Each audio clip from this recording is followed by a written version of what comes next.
بسم اللہ الرحمن الرحیم۔ محترم ناظرین السلام علیکم۔ آج کی ویڈیو حضرت عیسیٰ علیہ السلام کے معجزات اور نصیحتوں پر مبنی مختلف واقعات پر مشتمل ہے۔ حضرت عیسیٰ علیہ السلام نے 30 سال کی عمر میں رسمی طور پر لوگوں کے سامنے اپنی رسالت کا اعلان کیا، چونکہ جو بھی رسول آیا اس نے معجزات کے ذریعے اپنی رسالت کو ثابت کیا۔ لہٰذا حضرت عیسیٰ علیہ السلام نے بنی اسرائیل سے کہا، اے بنی اسرائیل، میں تمہارے پاس اپنے پروردگار کی نشانیاں لے کے آیا ہوں۔ اس کے بعد اپنے 5 معجزات بیان کرتے ہوئے کہا، میں مٹی سے پرندے کی شکل بنا دوں گا اور اس میں کچھ دم کر دوں گا تو وہ حکم خدا سے پرندہ بن جائے گا۔ میں پیدائشی اندھے کو بینائی دوں گا۔ میں برس کے مریض کا علاج کروں گا۔ میں حکم خدا سے مردوں کو زندہ کروں گا۔ تمہیں اس بات کی خبر دوں گا کہ تم کیا کھاتے ہو اور گھر میں کیا ذخیرہ کرتے ہو۔ یقیناً ان سب میں تمہارے لیے نشانی ہے اگر تم صاحب ایمان ہو۔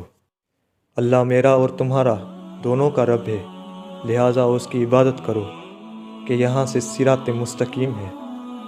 کچھ لوگ حضرت عیسیٰ علیہ السلام پر ایمان لائے اور کچھ لوگوں نے ان کا انکار کر دیا اور ان کے معجزات کو سحر اور جادو سے تعبیر کیا۔ لیکن حضرت عیسیٰ علیہ السلام مسلسل لوگوں کو دعوت توحید دیتے رہے اور نصیحت کے ذریعے راہ حق کی طرف ہدایت کرتے رہے۔ حضرت عیسیٰ علیہ السلام کا تبلیغ دین کے لحاظ سے اہم ترین کام سحر و سیاح تھا۔ آپ علیہ السلام کا ایک دوست تھا جس کا قد چھوٹا تھا۔ وہ ہمیشہ آپ علیہ السلام کے ساتھ نظر آتا تھا۔ ایک سفر میں وہ حضرت عیسیٰ علیہ السلام کے ہمراہ سفر پر روانہ ہوئے۔ دونوں چلتے چلتے ایک دریا کے کنارے پہنچے۔ حضرت عیسیٰ علیہ السلام نے یقین خالص سے کہا، بسم اللہ، پھر پانی پر چلنا شروع کر دیا۔ اس چھوٹے قد کے شخص نے جب حضرت عیسیٰ علیہ السلام کو پانی پر چلتے ہوئے دیکھا تو اس نے بھی یقین خالص سے بسم اللہ کہا اور پانی پر چلنا شروع ہو گیا۔ وہ چلتے چلتے جب حضرت عیسیٰ علیہ السلام تک پہنچا تو خود پسندی کی جال میں پھنس گیا اور اپنے آپ سے کہنے لگا، یہ عیسیٰ روح اللہ ہے جو پانی پر چل رہا ہے اور میں بھی پانی پر چل رہا ہوں۔ اسی لمحے اس کے پاؤں بے قرار ہونا شروع ہوئے اور پانی میں غرق ہونا شروع ہوا۔ اس نے فریاد بلند کی، اے روح اللہ، میرا ہاتھ تھام لے اور مجھے غرق ہونے سے بچا لے۔ حضرت عیسیٰ علیہ السلام نے اس کا ہاتھ پکڑا، اسے باہر نکالا اور فرمایا، اے دوست، تم نے کیا کہا تھا کہ پانی میں ڈوبنے لگے تھے؟